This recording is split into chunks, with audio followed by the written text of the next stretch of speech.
Welcome to the B.O.S. podcast, the Business Owner Success Show, the show that represents servant leadership, inspiration, motivation, empowerment, encouragement, positive impact within the community, game changers, love, and anyone who takes courageous action to make things happen.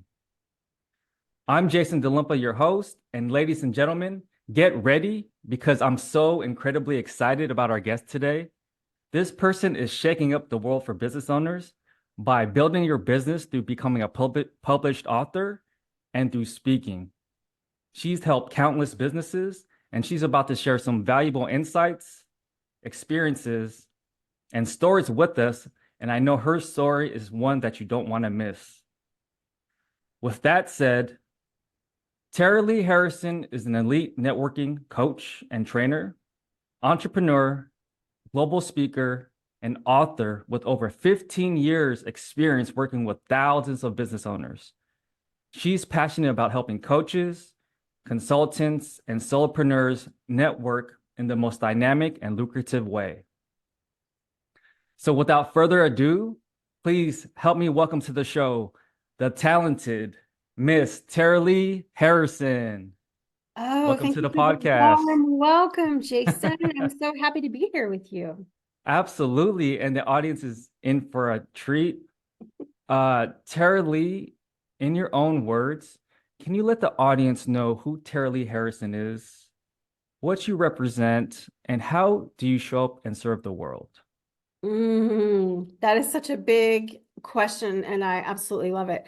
My real passion in how I show up is I want to empower people, all people, to be able to love themselves more, to be able Hmm. to embrace who they are, and to be able to become comfortable sharing who they are with the world, right? Have that knowing confidence. Of all the things we're going to talk about today, Jason, I say that one of my biggest lessons in my life is that one of the greatest gifts you can give yourself is to allow others to love you for who you really are. Wow, powerful. Mhm. Staying true to yourself. And I just think we don't give them a chance. And I know for many years in my life, I didn't give anybody a chance. I was too fearful. What would they think of me? Wow, wow. And how did that affect you as you're building your business? Oh, I'm going to tell you something. So we talk about, like, I've worked with thousands of entrepreneurs, and I can remember over the years, I like knew thousands of people in Southern California. I directly worked with hundreds of people, but we would say, hey, we want to do like a one-to-one conversation, but I didn't hold a lot of them. And I think at the crux of it was, I thought, man, if they really knew me, they wouldn't want to do business with me. Well, that's no way to expand your business, is it? And is that how did you overcome that? Like what were your thoughts? Like how did you come to become the trainer you are today? Mm, I'm going to tell you, it all started with doing work on myself. Yeah. Mm, I think that most of the time when we achieve success, it's because we've done some work because we've got so much going on in here, right? So I actually had a whole bunch of stuff in my head for like 30 years, and it probably would be good if I just say. So, for from the time I was 12 to the time I was 42, I was like the queen of I'm not good enough. And it was all based, Jason, on awkward feelings about how I was made. And I don't know if you know my story. A lot of times we all have a story, and a lot of times our story is like things people have done to us, and things we've done. But in my case, I was born with an underdeveloped reproductive tract, and at 12, I took on that I was made differently than all other girls. And to just spell it out, so no one's still going, what is she talking about? In my underdeveloped reproductive tract, I was born without a vagina. So I found out like at sixth grade, we're just learning about that. Back then, in those days, we learned about sex ed then, right? hmm And learning about it. And so I was just learning about what this was. I really didn't understand all the things about it, right? But imagine just for a second thinking that you were different than all other girls or all other guys, right? It's so big, and some of the things that happen to us in our life, it's so big that we can't deal with it. And so I didn't deal with it. So I shoved it all deep inside, and then all kinds of stuff came out like years and years later, right? So for me, beginning to work on me meant like just one day talking to a business coach I met through networking. He was like, "What would you like to work on today?" And I said, "Oh," I said, "I'm unorganized." I said, "You walk into my house and it looks great." I said, "But you open any drawer, any closet, any cupboard." I said, "Poor Terry, my husband." I said, poor Terry, he can't even park in the garage, and I was trying to say, I'm losing business because like I'm losing business cards, but I was losing a lot more than that, right? Uh, and and he looked at me across the table and he said, "Tell me about your childhood." And I sat there, we were at a Starbucks, and I was like, oh my gosh, he thinks I was abused or something. And I said, "I had a loving childhood." I said, "But I was sick a lot." And it took me, after all this time, we didn't have the internet when I was 12, because I'm from the dark ages, Jason. And I went to the internet and I didn't know what to put, but I put in absence of vagina. No one was more surprised than was when a bunch of things came up. And I realized that I have a condition 1 in 5,000 women have. And I instantly was like, no longer alone, right? I wasn't the only one, not to say it erased what happened, right? But as I searched further, I realized that I have been able to have 2 of my own children, and that's not the case. With most of them have a completely underdeveloped reproductive tract, and they're finding out more in their late teens that they're never going to have a period, they're never going to be able to, they don't have a uterus, right? And I Wow. realized that for 30 years I thought I was junk and it wasn't okay to be me, and I'd been a miracle the whole time and had no idea. Wow. Wow. I never knew that. Yeah. Um, So yes, I'll pause, you can ask a question. no, thanks for sharing that and being so vulnerable about it. Was it a limited belief that you had that um, did you need counseling? Did you seek for like hiring a coach or a mentor? Mm. You What know, action steps did you take to, um, I guess, work on yourself and work on your business? yes, that's the thing about when we're carrying that stuff with us, that I'm not good enough and it's not okay to be me. And many of us have that, right? I self-sabotaged every time. I'd reach this level of success and boom, and then reach this level of success and boom, right? And so um, it takes work. And so, yes, from that point, then I realized, and I began doing more coaching, reading more personal development books, really working on my inner game.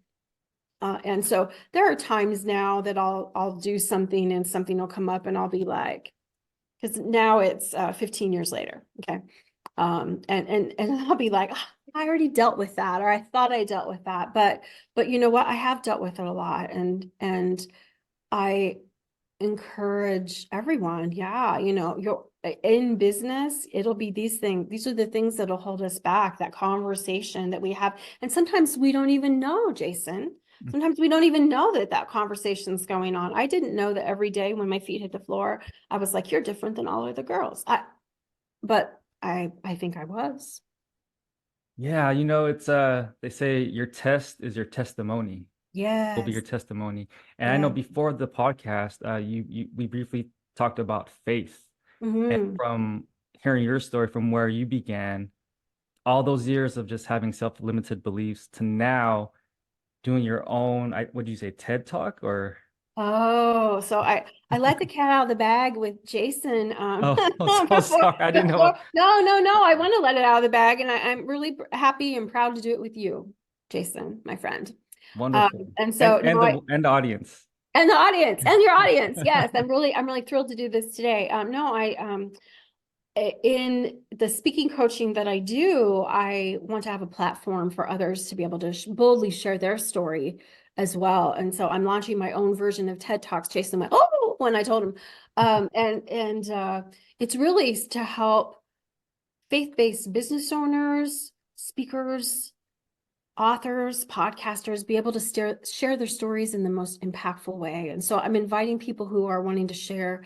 Maybe you have your story, maybe you have a cause that you're very passionate about, or maybe it's a strategy that you have, a business strategy that you just want to share who you are and what the strategy is in the most impactful way. So I'm delighted to be launching this platform and helping faith-based business people connect from all over the world and support each other in what they're up to. And it's a super exciting time, but I wouldn't be doing this if I hadn't done my work. Mm, And it started Right? with when you were younger, right? When you had that. Yes, Mhm. yes. Wow. Wow. That's impactful. Mm, Um, we both met mutually through Eric Lofholm International. yes. And Eric Lofholm, for those who don't know, is a sales master and trainer. And he taught us, or he taught me the three ways to increase results, right? And you hit on this, the inner game, which is your mindset, the outer game, the how-tos, and action, being your word, following through, and executing. Terilee, when it comes to building a business, either through writing a book or speaking, what do most of your clients come to you for? What do they need help with the most as far as the inner game, the Mm. outer game, action, or is it all three? It's a combination of all three, really, because sometimes they need the tactics, right? Sometimes they need the strategy, but truly, some people will start coaching and then fall away. And I think that's when the inner game is getting to them. Mm, So it really can be a combination. And I believe that we all need a mentor. We all need a cheerleader. We all need someone that can point us in the next step and someone to be there for us, because we are totally also we're going to go through times when I'm gonna say uh, quitting isn't cool, but how about just maybe even take a pause because something's happening in our life, and then we could go put the gas back on that pedal. yeah, yeah, I've experienced that several times in my life where I had to pause and Mm-hmm. kind of reassess everything. Mm-hmm. And having a coach to be there. I mean, the greatest athletes had coaches, right? Michael Oh, for Jordan, sure. he won 6 championships. Kobe Bryant, 5 championships. Tiger Woods, 15 major titles. They're very talented, but again, they all had a coach, right? And having a coach, having a mentor, having a support team is crucial, especially when building your business. Uh, Mm-hmm. in fact, I have multiple coaches. So, and thanks for sharing that. When it comes to building, or I'm sorry. Oh, let's skip to this. Let's talk about your book, Mm-hmm. uh, How to Become the Most Here, we Published can be Expert in super Your cute Industry. right now. We can be super cute right now. Yes. Oh, yes. I just got mine literally yesterday. So I was Oh, going through it. you did. Yeah, how to become the most published expert in your industry. Publishing is way bigger than a book. Mm-hmm. And I love what you shared here in this chapter. It says publishing may be bigger than a book, but authoring a book is still an important aspect of establishing yourself as an expert in your industry. Mm-hmm. An authority book is a how-to book where you share some of your expertise with others. An authority book is likely to be less than 100 pages. Mm-hmm. Um, can you tell the audience what inspired you to write it? Mm, I can. I've been part of multiple book projects, but this is one. And if you think about this idea, Jason, this was talking about becoming an influencer before being an influencer was cool. Okay. If you think Wow. about it, this was done in like 2017, and we weren't talking about influencers then. We weren't, right? No, But if you no. think about it, for me, just at the time beginning, the live stream was just beginning, right? People were still doing audio podcasts. They weren't doing, all the things we can do now with shows and so for me, um, writing this book is a lot of tactic and a lot of strategy. There is a bit on mindset that I think is super important, but like this is a how-to book where it's if I follow these steps, I can get this done. And so for me, this is one of those authority books. This is one of the things that you can hand out as a business card. This is a thing to help establish your credibility with people. And so I do encourage everyone, if you've not written a book yet, this is a great place to start, is a book just like this. That's awesome. I haven't came across too many books like this, especially how to become a published expert in your industry. So this is huge for you know, coaches and consultants. So yeah, go grab that book if you're watching this podcast or listening to it.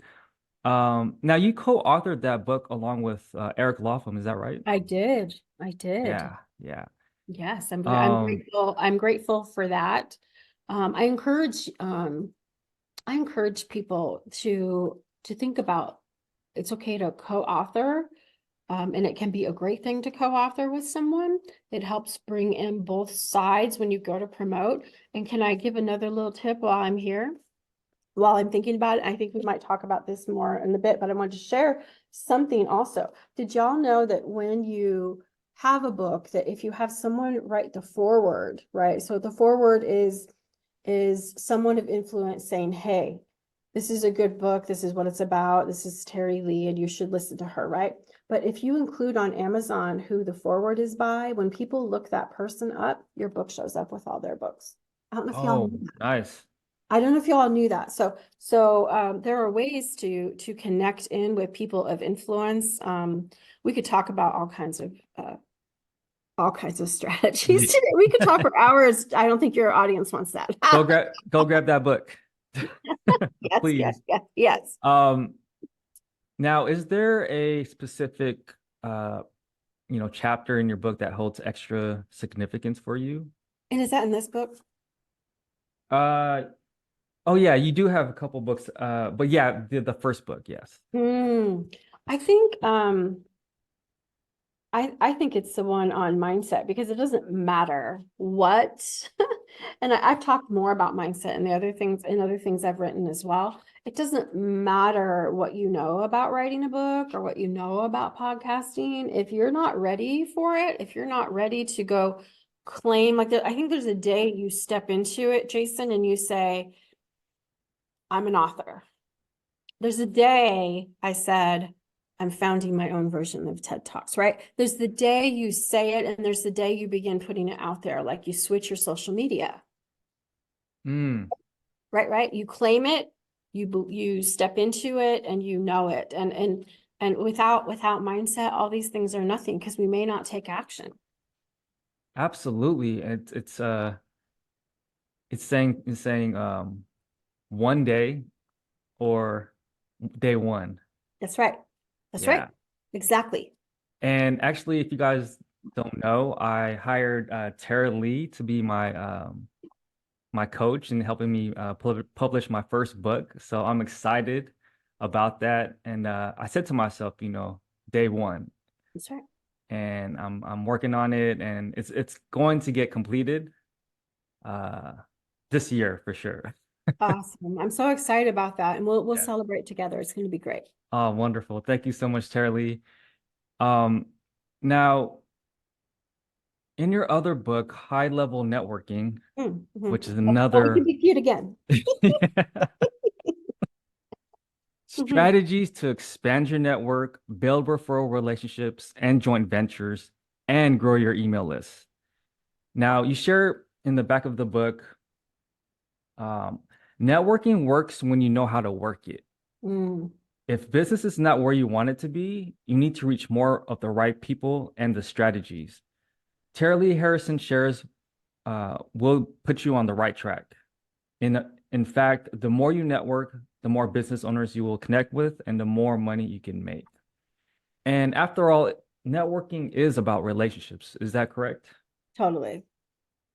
Totally. I Yeah. I think sometimes we think that if we go to a networking event that we're there to sell. And the thing is, no one's there to buy. Yeah. Every once in a while, you're going to walk into an event, Jason, and someone's going to be like, I was just looking for someone who does what you do. That recently happened to me. I recently relocated to Arlington, Texas, joined the Arlington Chamber, and one of the first events I went to, yeah, someone I've been looking for that. We're already doing business, and it's always great when you can like pay for a networking membership right away, right? When you get Right. your ROI, right? Doesn't always happen that way, but I really believe in life. I've watched it in my life, my husband's life, my kids' lives. So if we really like pay attention to what's happening around us, that whole adage, it's not what you know, it's who you know. Yeah, It's so true. absolutely. And It's so true. yeah, people will do business with you if they say, know, like, and trust you Yeah. and know that you could help them. Yeah. Um, but again, yeah, not everyone is ready to buy what you offer. So building that relationship, building rapport, getting to know a person first before you start, Mhm. sharing your solutions or your product or service. Mhm. Um, Mhm. yeah, Yeah. networking is huge in business. And is there a common misconception about networking that you like to address? Mm. I think one of them, there's a lot of them, but let's go with this one, okay? Just in general. So when you are at a networking event and you have an opportunity to introduce yourself like to the whole room, you want to be very memorable, maybe ask a question, and then I want to encourage you. I use this all during COVID on Zooms, but I want to encourage you if you have 30 seconds, 15 seconds, 60 seconds, I Oh, want to encourage you to have a big ask, right? They're going to remember that. And so some people, I have people in my life that I know they want to connect with Oprah Winfrey, right? I'm not saying you need to, show up at a chamber meeting and ask for Oprah, but leave them with something that is sticky and will stick with them.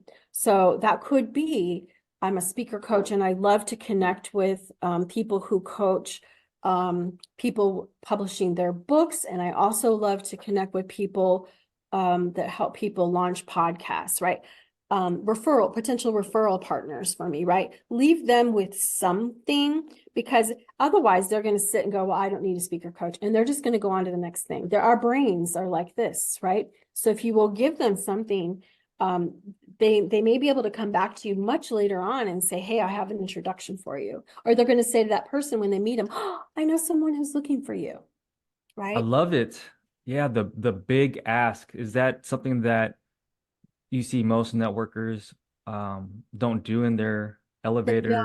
They don't. And I come from the world for many, many years of the not BNI, but the weekly exclusive category networking. And like if you don't shake it up and give them something, forget it, right? So people who aren't in that world with their networking partners every week, they definitely are not thinking to ask for what you need, ask for what you really want, and I suggest you have like as many big asks on a list as you can and rotate them.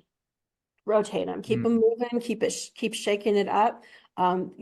That's when people will be remembering you. If you stick with the same old thing, hey, I sell houses, it doesn't mean anything to anybody. Right, right.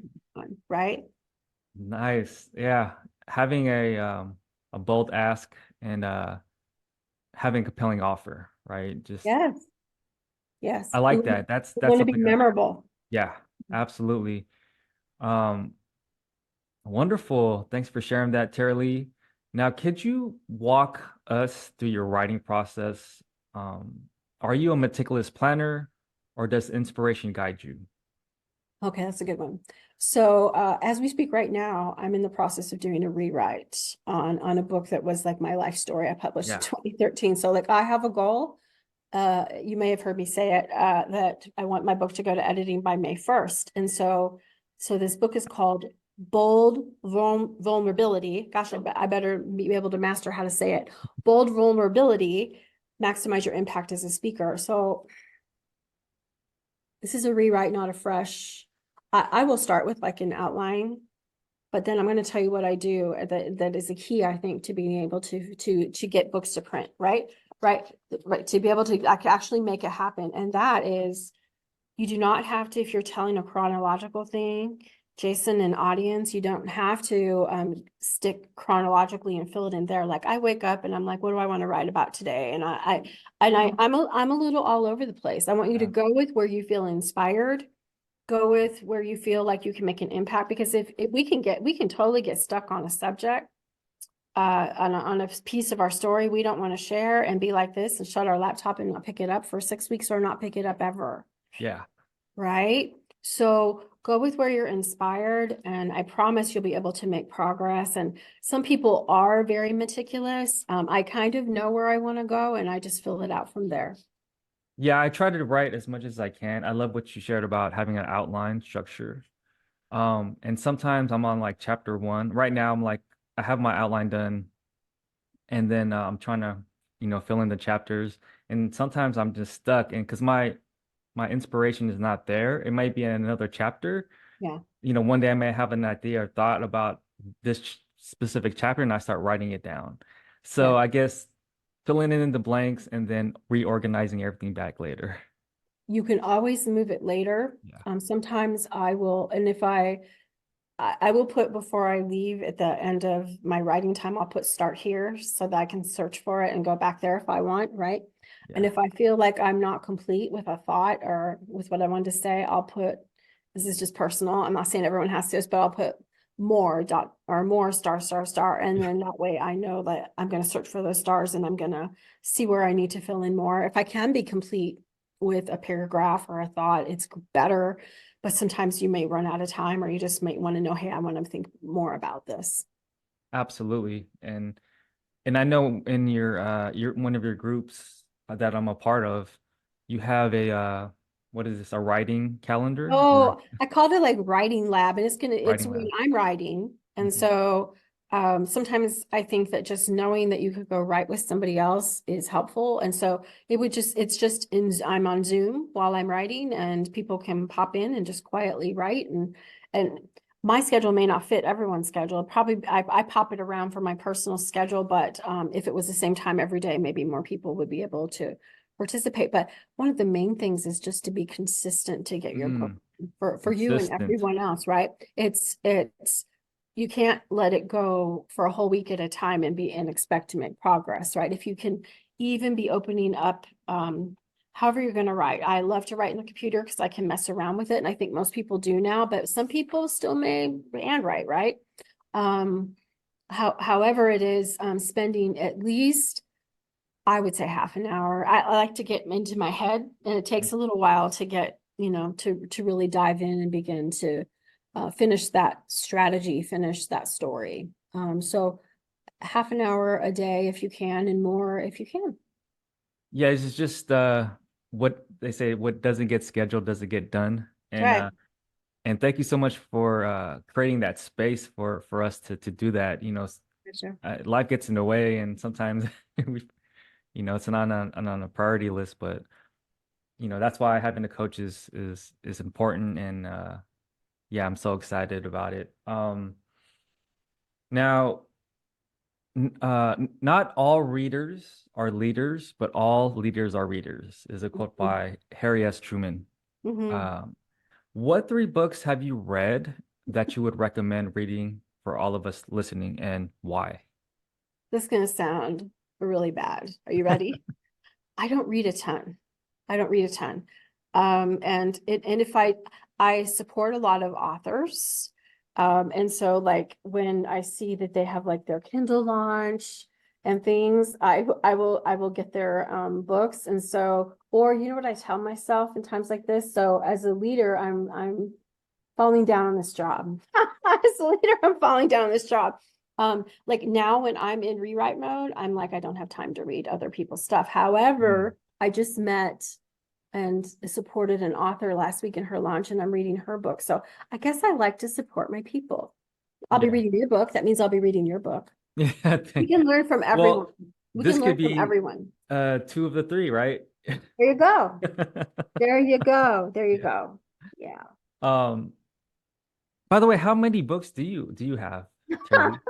The thing is, since 2006, I've been part of more than 10 book projects, and that includes my own, that includes um compilation books, a couple co-author books, and there'll be more. Well, we know Bold Vulnerability is coming out, but there'll be Yeah. more. Yeah, once you have a book, Jason, then you realize it wasn't that big a thing, and you can do more. Wow. Yeah, that's awesome. I'm excited. Now as a speaker, how does presenting in front of a live audience contrast with your writing process? As far as Mhm. the spoken word versus the written word, whether it's we're speaking or writing, it's essentially about communication, right? So when Mhm. you're writing, is it the same as when you're doing like a live event or a live stream or Mhm. It's definitely a little different because there's sometimes more to explain, or more that can be explained when you're writing it out. Mhm.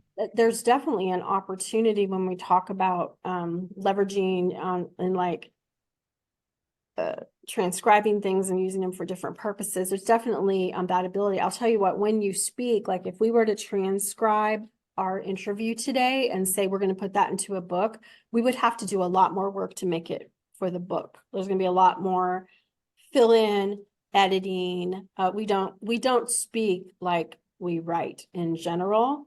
And this is a good thing to address, really. It's that some people are natural speakers, some people are more natural writers. And so there may be people who want to do a book and they don't feel like they can't write. You can speak your book and have Mm, it be recorded and transcribed. It's going to need edited, but that may be the way that people get it done. So it is a little different. And I'm going to recommend, if you have your powerful signature speech, I know this already with you, that you will have practiced.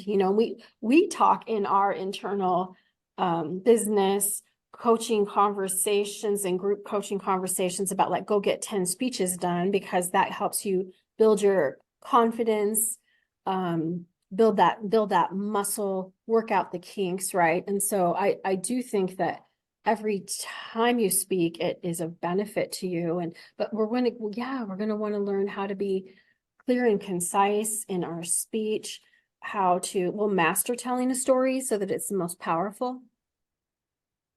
And the only way to do it is to do to it. do it. Mhm. Yeah, absolutely. And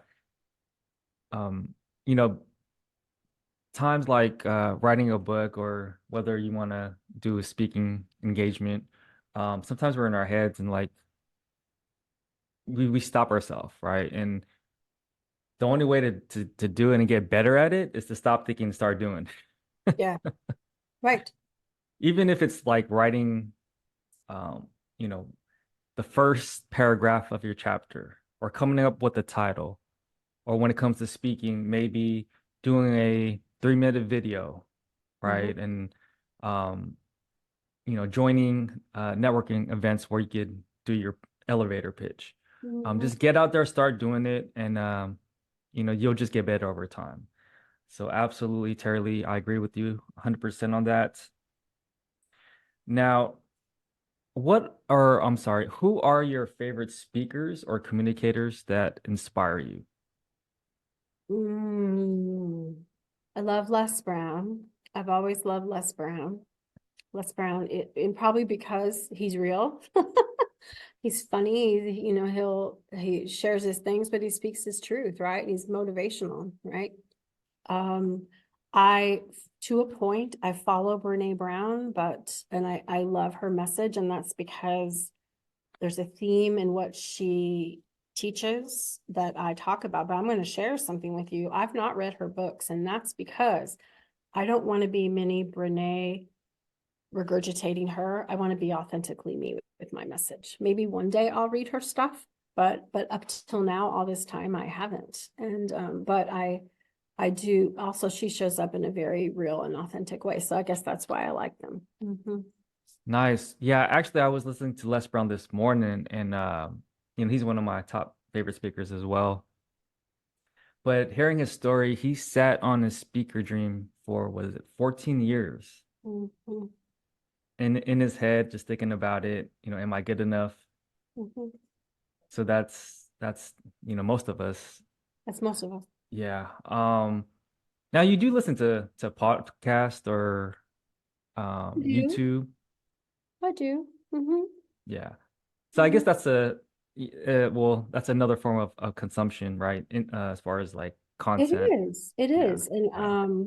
I think that in our busy lives, we need to find what works well for us. And I could certainly make more time for, I find that some of the courses that I'm taking and stuff like that takes time as you know, to consume all the things that are offered to us. Yeah.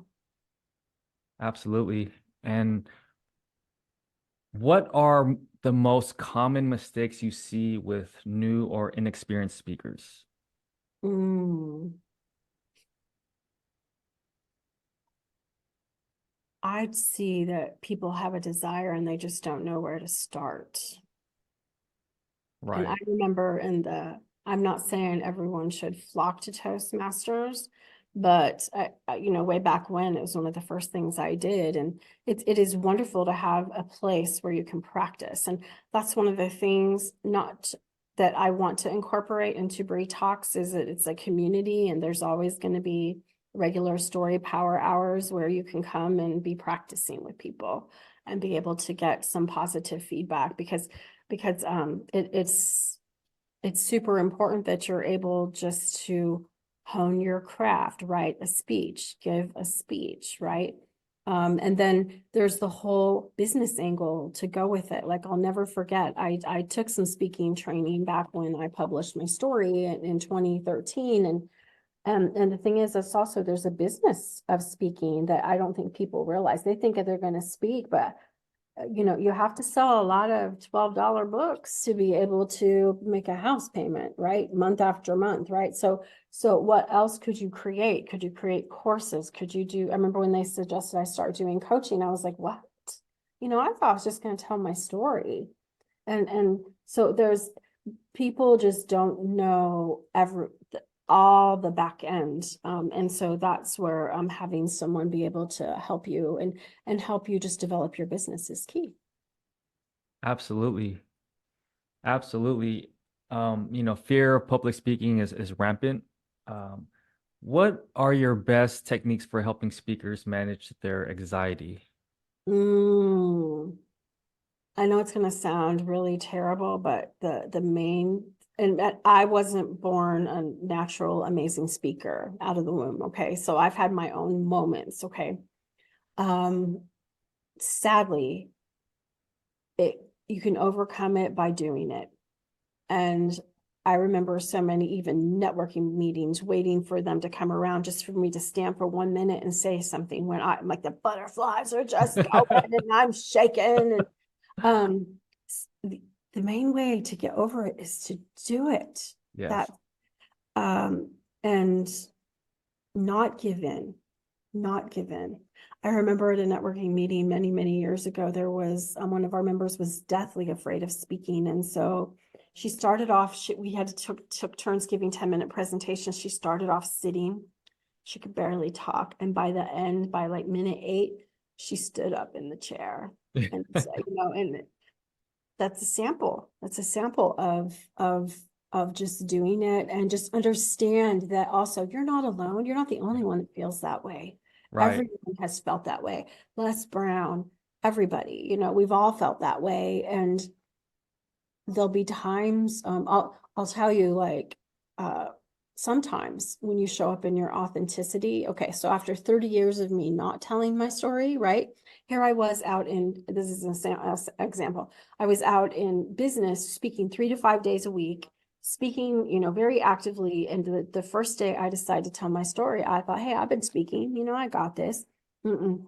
I had the worst cotton mouth I've ever had in my life.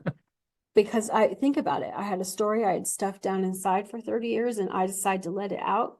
And so as it's coming out, it was almost like a physical reaction that my body had as I began to let that truth come out into the world and speak those words and talk about my vagina, right? I mean, I was programmed for 30 years that, how you made is so not okay that we don't tell people. Wow. Wow. Mhm, Yeah. mhm. Uh, But I promise you, what lies on the other side of that is freedom. It's yeah. freedom. Yeah. I was gonna say that it's on the other side of fear is freedom, Yes. right? And I think speaking is one of the most exhilarating or elated feelings ever. Mhm, Um, I don't mhm, know, I grew up, I could say it, I grew up shy, like public speaking wasn't my thing mhm. ever. But it came from a passion of and a purpose really of business and helping other people. And so I just saw myself gradually um speaking publicly like today. And I love it now. I mean, I enjoy it. There's times where if I'm doing my live events that, I feel butterflies, but who doesn't, right? And Yeah, we still do. yeah. I spoke to one expert who speaks to corporate audiences, Mhm. like hundreds upon hundreds of people on a monthly basis. And he said so himself that he still has butterflies before he hits the stage. Um, so you're right, we're not alone. Even the best speakers experience anxiety from time to time, Of course. but doing it over and over and over and over again does build that muscle and confidence. And I know to be a successful entrepreneur or business, um, owner, we all have to speak, right? We do. Uh, now your you coach business owners who want to grow their business through speaking and communication, whether that's doing a live or virtual events, Mhm, podcast interviews, mhm. Facebook Lives. What's one piece of advice that you can suggest that they could immediately take action on? Oh, I think don't laugh. I think that it is just to take action to say, I'm going to do this thing today Yeah. and just do it. And so like and what I always love to share that you've heard me share is I talk about how to 10x your speaking. So we have opportunities to speak on stage and they don't come every day, but you can still get your message out to the world, right, Jason, every single Hmm. day. And so it's the power is right here. And so if it's I'm going to do a video today, I'm going to go live today, you can still be doing something to move your message forward. And if I could speak to guys and gals, you can easily whip out 5 videos in 20 minutes, 5 short videos in 20 minutes, and be done for the week. For us ladies, I feel like you guys can get away with. You tell me, Jason, you're gonna say you're wrong, but maybe I feel like us ladies, we want to like at least be presentable. Like we're not going to show up like we just got out of bed and do a video. We could, but I don't think most of us do. Like these are videos that are going to be out there hanging for like quite a while. Yeah. So guys worry about what they look like too. Oh, absolutely. Oh, okay. So Yeah. we're all we know when you know that you feel, and then I also like to know I energy like if I have a headache or something, that's not the time I'm going to go record some videos, right? Right. But what I want to just encourage you to do is I used to like Sunday afternoons, like after church, I would come home and just get the video done so that they're done for the week. And it's if you put it in your calendar, you can make it happen. And it is about taking Hmm. action. And if you have something that scares you, do it anyway. I Do love it. it. Yeah, it's crazy that we have all these tools and access to, you know, getting ourselves out there. Like we have our phones, right? We have our laptops, we have the Facebook live streams. Like everything's there for us to take advantage of, and we just don't take action, right? It's We don't. And it can be yeah. so it can be so easy. It can be Yes. so easy. It's Mhm. the inner game. It's the inner game. That's right. And I actually, from I guess the beginning of the month, well, I say midway, till now, I do 1 to 2 videos on my smartphone or through my laptop through Loom.com. And I Mhm. share 1 or 2 strategies, just for like 1 to 3 minutes. And I've done a routine and I've gotten better and better. But that's something I'm working on right now.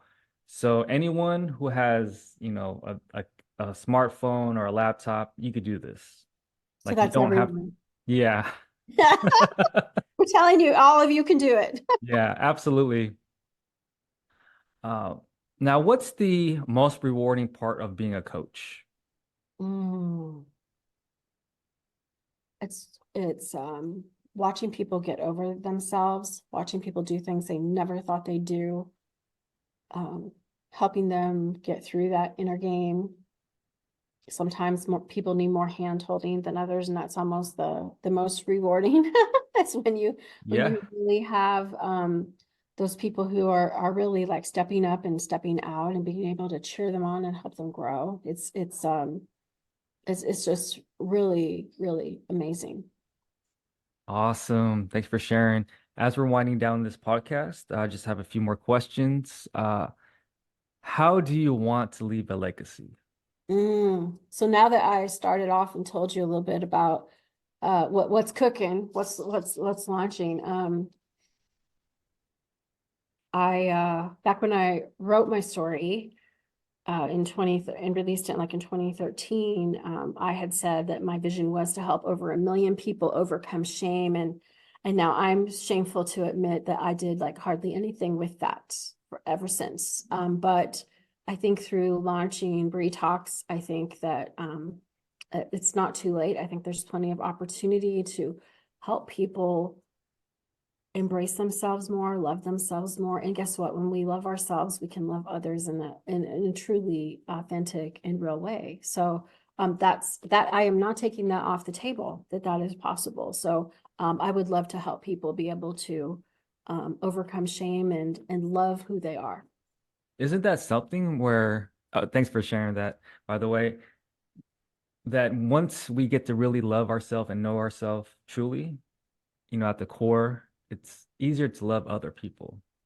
For sure. It's Yeah. impossible. Imagine even like your closest relationships. It's hard to for you to really give if you don't understand even loving yourself. Hmm.